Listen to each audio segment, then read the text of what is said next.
Hello, welcome back to the Villa View, where we never keep anything simple. We keep trying to push the boundaries, even though we've never really got the basics right. But here we are. We're on the screen. I think we're okay. Omar, can you hear me? I can hear you, mate. Don't Oh pretend. God, what a Don't pretend you can't hear me. Don't pretend you can't hear me. This is a match preview for Aston Villa against Everton on the Villa View, sponsored by BETMATE. We'll come on to them later on in the show. But Omar, been a long time since you've been on. How are you? I'm good, mate. Yeah. But I've just been trying to get on the stream, mate. That's what I've been doing the last 4 weeks, to be honest, since I've been on. That's what it feels like, anyway. But we're here. We're live and we're on, and the beautiful green screen's on. It seems to be working. I'm feeling Mate, good, don't mate. even start me on the green screen. Don't even. I've been back from London about 4 or 5 hours. I reckon most of that time's been spent getting the setup right in this room. Absolute Yeah, travesty. yeah, Anyone who knows me yeah. will know I'm not the best at these things at all. Don't know why we're laughing, because we weren't laughing last weekend. Although, to be fair, we were quite well. I was fairly jovial before in the match preview for the Bournemouth game. I had high hopes going into the season, and then those high hopes Mm. pretty much disintegrated after 2 minutes when Villa conceded from their first set piece of the season, Omar. But now, Gerrard v Lampard, Aston Villa v Everton. It's the second game of the season, but it already feels quite pivotal. Yeah, I think I listened to quite a bit of what you've been saying over all the various appearances you've been making. And Mate, I've it got to seems to say, be all over. It seems to be on every screen Villa, I've got going at the moment. yeah, Villa being bad has been good for business this week for me, but I'd prefer Villa were better, and I wasn't getting any business, if I'm being perfectly honest.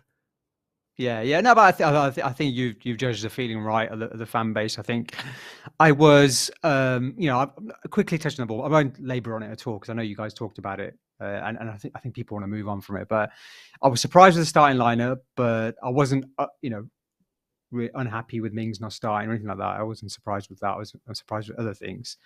I was surprised with the performance because, like you, I was quite positive going into it, considering we had a good preseason.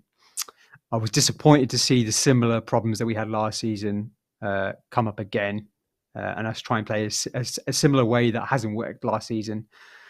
And I was disappointed with the comments that came afterwards. And I feel like there's been a bit of a mood shift. And I think if we just lost that game, and it was sort of the normal post-match comments, and the Minx thing came up, and Gerrard sort of batted it away, and I feel like the mood would have still been fairly bad because obviously it was a poor performance. But I think what you've seen is a bit of a mood shift with the fan base, where even those fans who were probably critical of Minx and critical of his performances and probably wanted to see him dropped, there's been a bit of a mood shift for the way it's been handled. And I don't think it's looked good on Villa. It's not looked good on Gerrard. It's not been good for the fans. It's not been good for the players. And I think going into the Everton game, you've said it numerous times, I know, but we really have to start well and start on a good foot. We really have to be positive straight away. And it can't be one of these situations where it's, the fans have to be the voice and get everything going. I think it's a lunchtime kickoff. That score's going to be difficult, but I think it's on the players now. I think it's really the players to show the fans what they're about, because we've seen some real dross over the last 8 to 10 months, probably longer now. And there's at times the players stepped up a little bit as well and start on the right foot and actually get the fans up for it. And I do worry if there is an early goal or we struggle the first 10 minutes, what the fan base would be like, what the mood would be like, because I watched some of the footage from the away end, and there was booing after the match. There was a lot of negativity, and when the away fans are doing that first game of the season, then that is a good barometer of where the wider fan base is, because obviously the away fans tend to be tend to be a little bit more loyal than those fans who go at home. I think generally speaking. So yeah, it's a concern, but I don't know what you think, but I think it's really on the players. They've got to start well against Everton. They've got to be positive. Yeah, I mean, the good news will be that there's 42,000 people all trying to get to Villa Park by road. So everyone will be in absolute great spirits before they've even got to the game. Yeah. There's absolutely no Oh God, I trains forgot really or about anything like that. So that. I'm sure it won't be a nightmare travelling to Villa Park. I'm sure everyone will be perfectly happy when they come to take their seats by 12:30, or hopefully by 12:30 for this lunchtime kickoff. But Everton, I watched them last week against Chelsea. They put up a decent fight, to be fair, and they probably picked up a little bit where they left off last season, in that they were quite steely, quite gritty, not really what you'd associate with what Lampard wants. but it's what they did at the back end of the season, and they don't have a striker at the moment. I think Rondon might be back, but I still wouldn't surprise me if he lined up on the bench. So Everton have got issues themselves, but they earned the right to be in that game with Chelsea. They ran Chelsea close. Chelsea won from a penalty. I mean, it 100% was a penalty, but Chelsea got the result. But Everton were always in the game. They earned the right to be in the game. They stayed in the game. Villa didn't earn the right at all to be in that Bournemouth game. That they just rocked up there and didn't do anything. And they won't be able to do that again against Everton, because one thing Lampard has done since he's been there, he has got Everton up for it. And that, they probably know what a poisonous home crowd can be like themselves, the Everton players, because they've played in some poisonous atmospheres at Goodison Park when things have been toxic. They'll be looking to come to Villa Park and be spoilers and try and get the crowd on the players' backs early, because that will suit Everton. So it is probably important that we don't do that. But I agree with you that the players need to give us something. They've got to start on the front foot, because we never got going at all against Bournemouth. Yeah, and we weren't mentally ready. Never mind tactics or anything like that and the physical battle, but mentally we just didn't seem to be at the races. And it's surprising considering pre-season. Is there a bit of a lag from Australia? I don't know, but yeah, it's a difficult one. And I think with Everton as well, I think, I don't rate Lampard as a manager like many others, but at the same time, he's managed to get them to stay in the league, and now I think you're getting to see what he's about and what he's trying to instill in the team. This hard to beat type team, playing three at the back. Yeremina and Godfrey obviously out injured, but they've bought Connor Cody, who's got an excellent record against Villa, scored against Villa obviously in the recent past. And they're going to be tough to break down. They're going to have a physical team. They've got Nana now as well, who's a highly rated 20-year-old, who, it's probably going to be inconsistent because he's 20 years old, but he's again another physical presence. I think 6'5". Yeah, West Ham were looking at him, weren't they? They pulled out because of money. But so that's if West Ham were after him, they're playing in Europe this year. Everton. It's a good sign. That player. Yeah, it's a good sign, I think. And I think, they're playing Anthony Gordon up front, and it's not his favourite position. He's a very talented player, but we've got to, I think given they're playing Anthony Gordon up front, you can sort of tell what kind of game it's going to be from their perspective. They're going to try and keep it compact, keep it tight, and the onus is going to be on us again. We'll probably come up against a low block against, like we did against Bournemouth, I imagine. And it's going to be up to us to be creative and make something happen. And the onus is going to be on us to set the tone in that match as well, because I think Everton will look to counter, use Anthony Gordon as that player to sort of break. They've got obviously likes Damari Gray and players like that who can break at pace as well. So I don't think it's going to be easy. Obviously, we've got a great record against Everton in the recent past, especially at home. We've done well. We've had some great games against Everton at home as well. So I think we just need to. I think we need to just approach this game with the right mentality. I'm sure that's what's been going on the last week in training. But I would like to see some changes. I'd like to see some tactical changes as well. I'd like to see some personnel changes. I think the main one for me is that midfield. I think we really got bullied against Bournemouth. I watched that game back again, and actually I think apart from the first goal, which obviously was just poor defending and just all over the shop, I thought for the first 10-15 minutes we were actually okay. We weren't terrible, we weren't great, but we were getting forward, we were getting good positions. Ings had a couple of shots. There's sort of a scramble in the box. Bailey was getting in behind a little bit as well, but then I think it's about 18th minute mark, Coutinho loses the ball about 3 times in 3 minutes, and then from then on we were just awful. And I just feel like we didn't. Not only were the players not at it, but I also think the tactics were wrong in terms of we weren't getting the best out of our players the way that we're playing, pushing Ings up front by himself against 3 centre backs. You could say, well, it was a surprise for the Bournemouth to play 3 centre backs because that's not what they've done in the past, and I think even their fans were surprised by it. So maybe Gerrard was caught unaware, but at the same time, Ings has never played well up front by himself. So that is a position I like to see. Whether Ings and Watkins play together or Watkins comes in, midfield is a bit of tweaking this sort of number 6 and 2 8s, whether we see sort of a double pivot as other people have talked about, basically, two-man midfield. I mean, what would you look to do in terms of the sort of tactical side of it? I've said on other things that I've done this week that you want to get something out of Philippe Coutinho.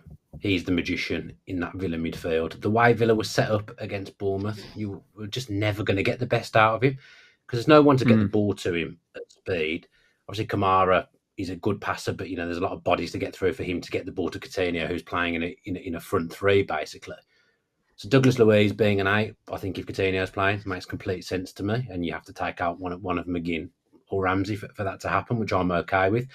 I actually think he'll give the majority of them a chance to put the weekend right. The only change I can see is Watkins for Ings. Now, this is just opinion. I don't know anything.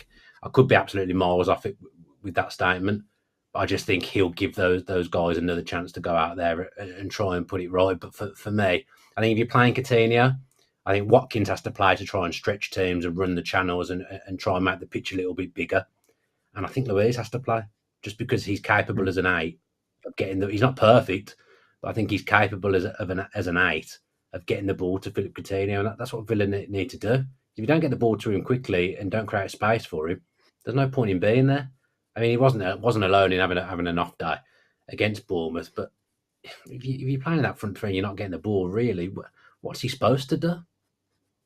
Yeah, I completely agree, and I think Dougie Luiz isn't perfect. And in an ideal world, we'd get a number 8 or another central midfielder who has the attributes of Luiz, but is a better version of Luiz. I think that's an ideal world. But at the same time, we can't. And I made this point on Twitter. We can't just continue to buy players as a way of improving the way we play. At some point, we've got to coach these players and to get better and come up with a system that suits them and gets the best out of them, because otherwise you're in this perpetual cycle of trying to buy 3 or 4 players every window. Because at the moment we've got, you've got Leon Bailey, who was bought under Dean Smith to play under a certain system, and he's playing in the system under Gerrard, which is meant to be sort of too narrow.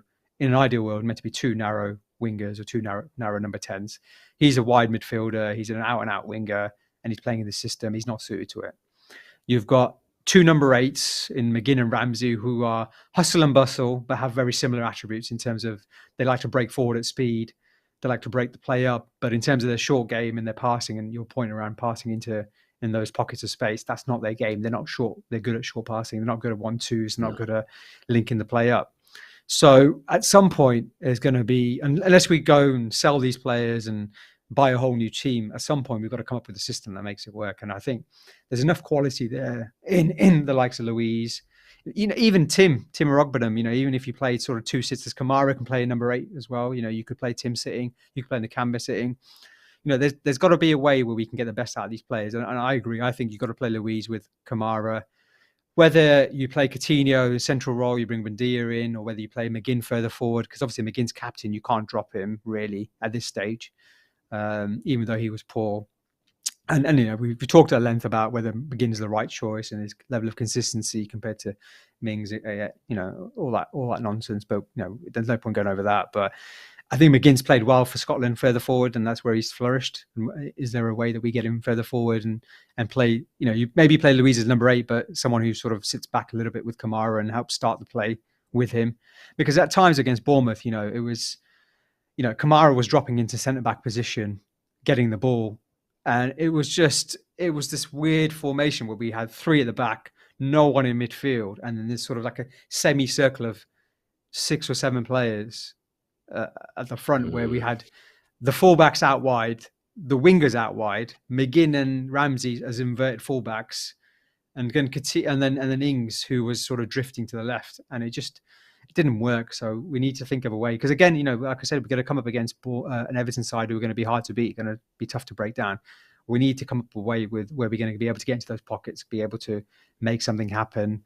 And crossing the ball is obviously going to be difficult. They're going to have Cody and Tarkowski, whether you have Watkins or Ings, it's going to be difficult for them to come up against those crosses. And again, with the formation that we play, the number 8s don't break forward. They don't get into the box. So it's all well good crossing if you've got numbers in the box, but we weren't even doing that, and I don't see us doing that in this formation that we're playing. So, it'd just be interesting to see what we do and how he flexes the tactics. If he goes with the exact same team, I'll be disappointed. If he goes with the same exact style of playing formation, I'll be disappointed. I'd like to see 1 or 2 changes. I think Watkins, I agree, Watkins is the main one, but I'd also like to see Dougie start at the back. Konza, Mings, the Mings stuff I don't want to go over old ground, but in terms of him dropping him, that's Gerrard's prerogative. He's the manager, that's his choice. Whether he handled it in the right way in his comments is another matter. But I think Konza probably suits his style of defense. Probably suits playing against someone like Anthony Gordon. I don't know what you think. I think that's the type of forward he likes to play against, rather than, let's say, Kiefer Moore, who can bully him. Yeah, we struggled desperately. In some ways, Everton might be better off playing Rondon, because if we struggled against Kiefer Moore, there's every chance we might struggle against Rondon as well. I think the main thing is Everton will be happy for us to have the ball, that just like Bournemouth were, because we had 66% possession last week. There's one thing having possession, but there's another thing trying to have some possession with intent. It was so one-paced, so slow. Everton will lap that up. They'll be happy for us to do that again. So we've got to be more inventive. Everton will just sit back off us, like you said, a low block. They'll let Villa try and play the ball out from the back, pass it between themselves, because it will suit what they want from the game. And again, it will probably get the fans antsy and get the fans on the players' back. So Villa have got to come up with something a little bit more inventive. Forgive me, because I've forgotten who it was who said it in the comments that are coming up. But someone said about perhaps playing 2 up front against 3 centre-backs. I've always thought it is a difficult job for a lone striker when you're coming up against 3 centre-backs. So maybe it would be Ings and Watkins, and maybe Bailey that comes out, or Coutinho that comes out. I don't know. But the facts are that Villa have to do something different, because what they tried on Saturday categorically will not work against Everton either.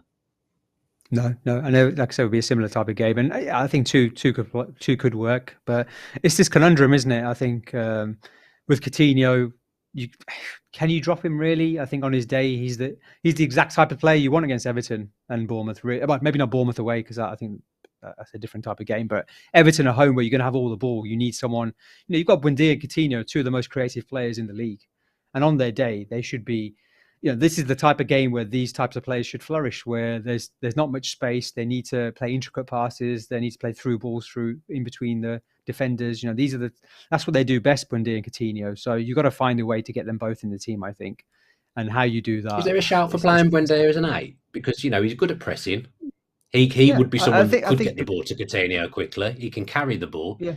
He came on and played kind of as an 8 in pre-season a little bit, and he was kind of operating as an 8. The other day, it was actually more Coutinho that dropped back to being an 8, and then Buendia came and played in the front 3. But do you think there's a case that Buendia would actually do a decent job as an 8? I'm usually not one for, we should try this player who's never played this position in this position. Yeah, I mean, I think in certain games, you want to break someone down. Yeah, I think certain games, but I think where Buendia works well as an 8 is when it's maybe last 20 minutes and we're going to have all the ball and they're going to sit back. And that might be the case for 90 minutes. Yeah, against Everton, surely. But I don't think they'll park the bus or anything like that. I think they'll be difficult to break down. But the Premier League is such a physical game, especially in midfield. I think as a number 8, I think we lack physicality anyway. To then have another player who's he does put himself about. Don't get me wrong. He's very good at shielding the ball and all that kind of stuff. But it's still, you saw against Bournemouth, you'll see against Everton, you'll see against plenty of teams where you can get bullied in midfield, and I do worry about him playing from the beginning as a number 8. I think as the last 20 minutes as an option off the bench or as a tactical change, I think it works. But as from the start, I wouldn't. I think someone put out there what would be your ideal 11. So if I was the manager, what would I be doing? I think I'd definitely be playing either 4-2-3-1 or a 3-4-3. I think a lot of modern teams do well play 3 at the back, I think, these days, and I think that is something we need to think about as another way of playing. Obviously, that means one of the midfielders has to drop out. Who that is, I don't know. But if it was me and we're playing 4 at the back, I'd be looking at, Martinez, Cash. I'd probably stick with Konza for now, because I don't think you can play Mings after what's happened. I think it's just mentally for him. I don't think he will, because I think it would be a bit of a climb down, and I don't think he'll be. I don't think you do that. So I play Konza, Carlos, and Dean. I'd be playing 2 midfield. I'd be playing Louise and Ramsey. And then whether McGinn gets dropped or not, whether he plays number 10 is up for debate. But you're just not going to drop him. But Gerald's not going to drop him. But I would consider it definitely. Kamara and Louise, sorry, is a 2 central midfielders. Sorry, I don't know if I said that, but yeah, Kamara and Louise as a two central midfielders. And then I would play. I'd play Buendia, Coutinho, McGinn, or Buendia, Coutinho, Bailey, and then play Watkins up front. That's what I would be doing. One of that sort of top front 4. I definitely think McGinn. I don't like this inverted number 8s where they're on the wrong side as well. Like McGinn and Ramsey are playing on the other side. So whenever someone McGinn's in got the comments on the last video talking about this, saying that no other team does that, and I've got to be honest, I it can't think of doesn't another make any team sense that to does me. it off the top It of my doesn't head. make a sense. Because what happens is when we got the ball, McGinn turns into trouble. He turns into a crowded area, and likewise with Ramsey. And then when we don't have the ball, they're tackling with the wrong foot. So, I just, again, doesn't make sense to me. I understand, he's looking for a bit of protection there for the fullbacks that can bomb on, but I don't see why you can't do that with Ramsey and McGinn the other side and switching. Also, do they need that much protection? Because it seems like uber cautious, not letting your number 8s go forward, and they're just there to cover off your wing backs as they go forward. Because really, you need one of them central midfield players looking to break the lines and get into the box. I would say, and that would be where McGinn would be perfect. But we don't ever see John McGinn do that now. That doesn't seem to be his role. But that's what his game is. That's what he's good at. Box to box. Yeah, I agree. I completely agree. And I think if you play two-man midfield, I think then you don't need the number 8s. Then you don't need that protection because you've got two centre backs who are going to stay back, and you've got 2 midfielders there who are going to protect, and that should be enough on the transition. And then you don't leave yourself with an empty midfield, because even if Kamara drops back, then you've got one of the midfielder there to collect the ball, and that was something we were missing. There was no one to link the play up. There was no one to get the ball off Kamara or come deep and get the ball and start the play, or at least try and push us forward. And I think that's why I would look for a 2-man midfield. And I think then you can allow McGinn to get forward and do what he does best, and break into the box, break late into the box, try and score goals, put himself about a bit, and overlap the fullbacks as well. That's another thing we don't see. The amount of times Cash or Luka Dean get the ball and the only option is inside or back. There's no one overlapping. Is another issue that we've seen with this system that we've been playing. And I suppose on the flip side, if you play devil's advocate, maybe the system didn't work last season. Maybe Gerrard thought, well, now we've got Kamara, it can work because you've got that player who can do the Luiz job and the Nakamba job in one, which is what we've seen from Kamara. He can definitely do both. And maybe he thought the number 8s can flourish now on the back of that. Plus, obviously, with the problem with Neil Critchley not being able to go to pre-season, have we actually fully embedded his ideas and what he's looking to do as well? It's the first game of the season. He's probably worked with the squad, for 2 weeks, probably properly. Is that enough time? I don't know. So from the flip side, you do need to give a bit of time to these players and to the staff as well. So yeah, it's one of those. I'll be interested to see what the lineup is. I think it'll give us a good idea of where Gerrard's going. Whether if he sticks to the same team or similar kind of formation, I think this is what we're going with, and this is what we have to stick with, and we have to just persevere with it until we get the best out of the players. I guess we'll see. Yeah. Just before we depart, let's have a little look at our partners, BETMATE. So they've got a £1,000 pot this weekend for the Aston Villa v Everton game. Now, it has absolutely unbelievable. I cannot believe this is working. That is actually my phone up on the screen. Would you believe? I've turned my notifications off in case anyone like Dolan or Ty Bracey tries to be clever whilst I'm doing this. So if you want to join our pot, it is a £5 entry fee. Luckily, I've got some money in my account, some free bets into my account at the moment, so I can join the pot for free. And then I've got to pick a 7-a-side team based around the Villa and Everton lineups. Now, obviously don't know what the teams are going to be 100% at this point, but I'm going to have a guess. So goalkeeper, I'm going to go with Emi Martinez. Am I going to go with Emi Martinez? Let's go with Pickford and hope that he's very, very busy in this one. Basically, the maximum Villa players I could pick is 6, or the maximum Everton players I could pick is 6. But obviously, being a Villa fan, I'm going to pick more Villa players. I'm going to go Luka Dean, possibly going to get an assist against his old team. Don't worry that I've put him basically as a right back. It doesn't matter in this game at all. I will then go with Connor Cody. I'm hoping he's going to be there, and he is there because let's face it, he's bound to score against us or do something good against us because that's just the way the world works. I went Coutinho last week. I'm going to go Coutinho again because I'm pretty sure he will play, and he's a magician. And surely at Villa Park against Everton, he's got his Liverpool connection. Surely something's going to happen.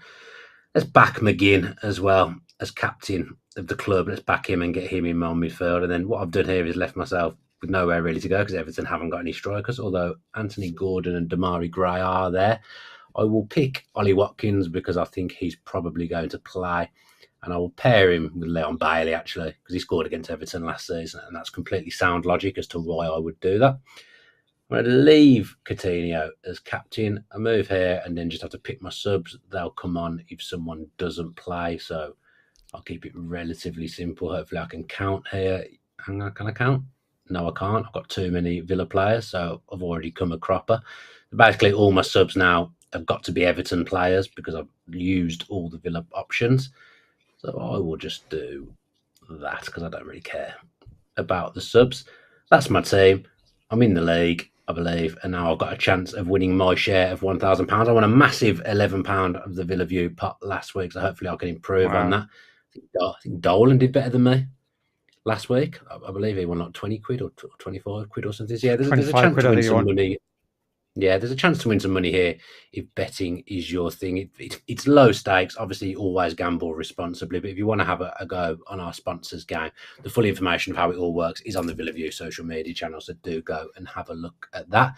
Let's finish then, Omar, with some predictions. What's your prediction for this one on Saturday? Well, I've just done my pod just before this one, and I'm going to stick with that prediction, which is what I said there. It was I think we're going to win 1-0. I think it's going to be a cagey game. Difficult to break down, and I think I'm going to go with Leon Bailey to score, and I think he's going to score late on. Okay. I've done a few predictions this week. So I did a few pre-season predictions on the various things that I do, and already a lot of stuff I've said so absolutely miles off it. But I think on who scored, I think I said that I think this would be 1-1. We'll fall behind, unfortunately, and then I think we'll pull one back, have a good go all guns blazing, but not quite manage to put the ball into the back of the net again. I hope to God I'm wrong, and I hope that we do win. I usually do predict Villa to win on these shows, but yeah, I've got the feeling for a 1-1, so that's what I'm going to go with. Omar, it's been an absolute pleasure to have you on as always. Thanks ever so much for joining me on this match preview.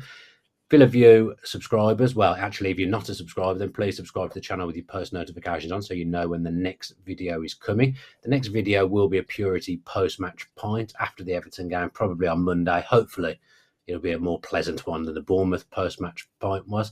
Anyone who's going to Villa Park, I will see you there, and I hope you have an excellent time, and I hope I do as well. And the travel chaos, I hope it all works out for you, because it could be an absolute nightmare trying to get to Villa Park on Saturday. But yeah, only one thing left to say: up the Villa. Up the Villa.